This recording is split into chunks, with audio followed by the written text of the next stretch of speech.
Okay, so exemptions and GPs done. Let's move on to individual permits. Individual permits act as the catch-all. They cover whatever does not meet the criteria laid out in the exemption and GP sections. Individual permits may be issued solely for trimming or solely for alteration, which is removal, or they can be a combination of the two. In addition, individual permits are subject to departmental evaluation of public interest and consideration of cumulative impacts of the project as per 373-4141 and 8. Also, as a side note, individual permits that are for mangrove trimming may count towards the 10 completed projects needed for DEP PMT status. So if the applicant does not meet the criteria laid out in 373-4141 and 8, then the department and the applicant will first discuss measures to reduce or eliminate the unpermittable impacts. If these impacts still remain, then the applicant may propose measures to mitigate for said impacts. The types of mitigation are creation, which is in the form of on-site planting, with restoration being replanting. There is preservation in the form of CEs, and then there is enhancement. Enhancement is anything that increases the functionality of this system. This can be anything from exotic removal to improving hydrology. And that's all there is for individual permits. So perhaps we should just move on to the trimming styles and enforcement, and then we'll take questions at the end. Yes, I say that sounds like a plan. Okay, so getting into the different trimming styles, and then what types of trimming are and are not permissible, and then we'll also cover enforcement in this section. So here I have a diagram on how to properly trim tree branches. The tree in the top left shows a small branch that is less than a ½ inch in diameter. Only one cut would be required. Make sure to avoid cutting through the branch collar by cutting out and away from the larger trunk. The red arrow in the bottom image is pointing to the branch collar. This will avoid doing unnecessary damage to the tree and allow for the smallest amount of open tissue for the tree to heal. The picture in the top right shows a larger branch that is greater than 1 inch in diameter. Here, 3 cuts are used to prevent the branch from breaking at the node of the larger trunk and peeling down the side. Larger branches require multiple cuts to avoid the weight of the limb from splitting on the cut and pulling down bark from the side of the tree.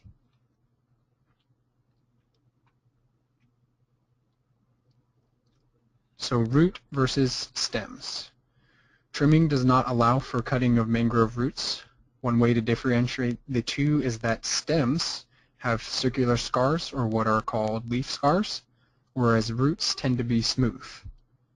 Another indicator is that stems are attached to the trunk or branch and have leaves at the end, whereas roots are attached to the trunk or branch and either hang with nothing at the end if they're an aerial root, or are grounded in the substrate.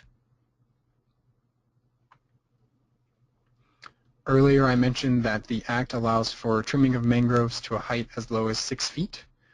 I also mentioned that some mangroves may not be able to be trimmed to 6 feet. Here is an example of that. In the photo on the left, we have a mangrove fringe where the red mangroves have a lot of foliage below the 6-foot mark. These could most likely be trimmed to 6 feet without being defoliated. The photo on the right shows some taller red mangroves that have the majority of their foliage in the upper portion of the canopy and almost no leaf mass below 6 feet. If the mangroves in the photo on the right were trimmed to 6 feet, which is the yellow hashed line, then they would certainly be defoliated and all would experience mortality, as there would be nothing but trunk left.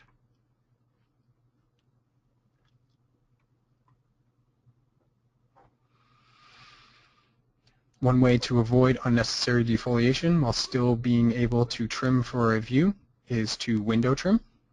Window trimming is the removal of internal secondary branches in the middle part of the mangrove. Window trimming creates a view through the canopy while still preserving the life and function of the mangrove.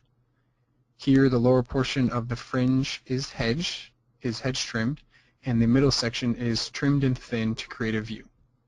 The upper portion of the canopy, which is where the majority of the foliage is for red mangroves, is left intact and allows the tree to continue to grow upward. Window trimming provides the fringe with greater habitat function than just a hedge trim alone. I talked about stage trimming before in regards to some of the exemptions and the GPs.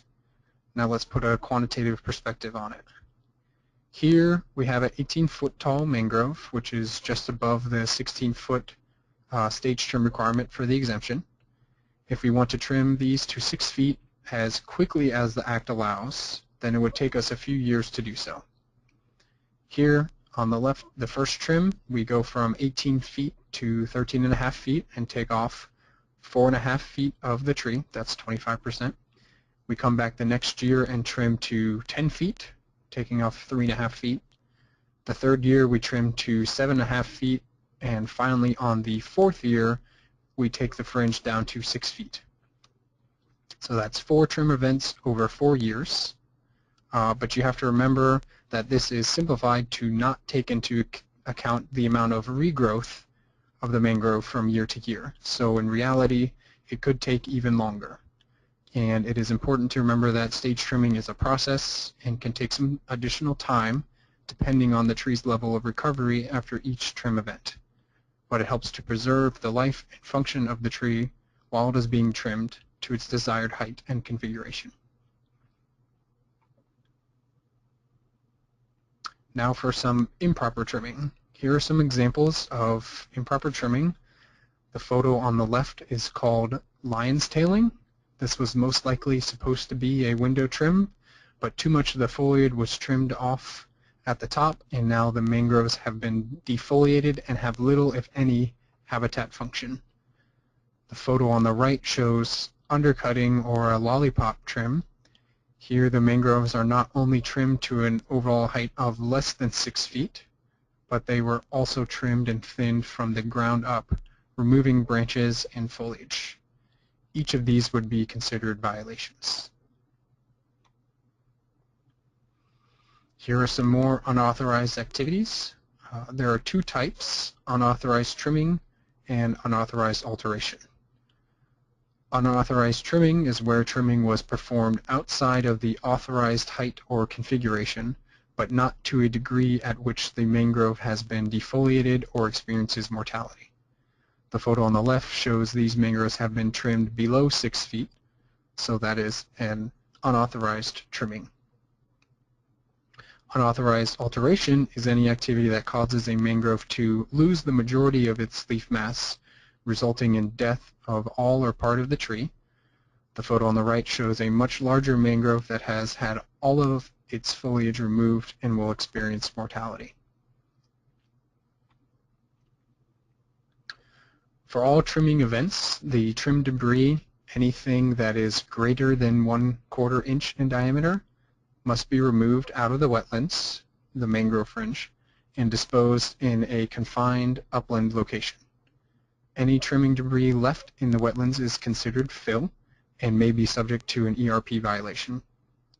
As a note for trimming in conservation easements, trimming is only allowed in conservation easements when it is specifically stated that the conservation easement in the conservation easement that trimming is allowed. Be sure to read CEs carefully and feel free to contact the issuing agency with any questions.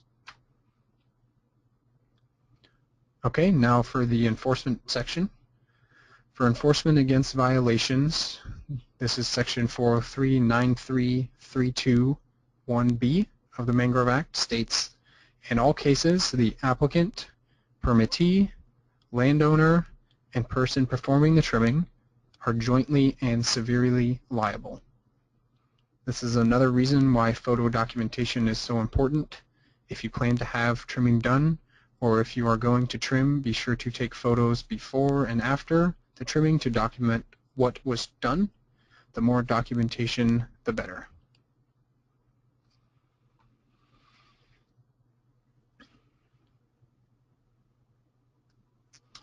So for enforcement, restoration must occur when 5% or more of the trimmed mangroves were deemed to be in violation.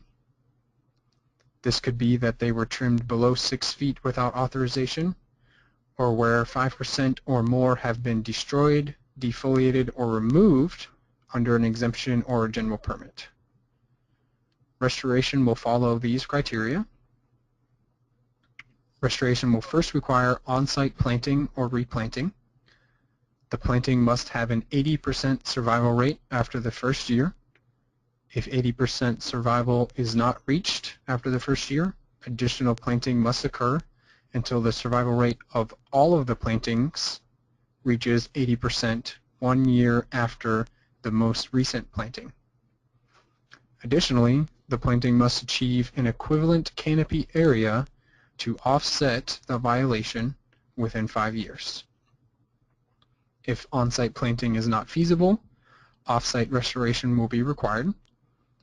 Off-site restoration must be conducted in a suitable area for mangrove growth. The same conditions for on-site restoration apply to off-site. If all or part of either restoration fails, there must either be a monetary donation to a restoration project, or the person in violation may purchase mitigation bank credits to offset the violation. Here are some recommendations when developing a trimming plan. Plan a trim that conserves the mangroves while giving the property the desired view. For example, an elevated home may not need to hedge trim their mangroves down to 6 feet to achieve a desired view.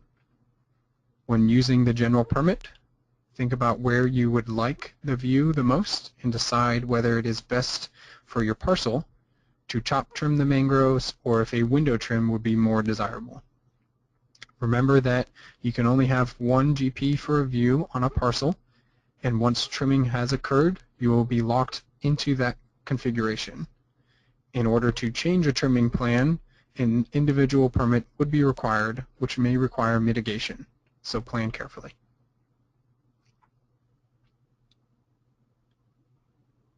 For application information, the mangrove trimming application can be found on the department's website with the link provided. The trimming application will require the name and address of the riparian property owner, name and signature of the PMT, clearly marked property boundaries, as well as any easements or deed restrictions for the property, locations of all mangroves on the property, and the location of the shoreline. You will also need a description and diagram of the proposed trim areas with depths measured from the shoreline, as well as photos of the existing conditions prior to any trimming activities.